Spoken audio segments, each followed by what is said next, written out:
There's a video on YouTube that I would like to save. I'll use the Download Video tool in Parallels Toolbox to do this. I'll open a browser to this video, copy the URL, open Parallels Toolbox, and launch the Download Video tool.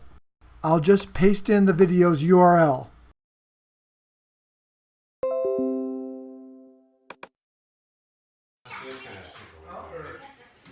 Who's that? It's Ari Gecko. That was so useful, I think I'll keep it in the taskbar.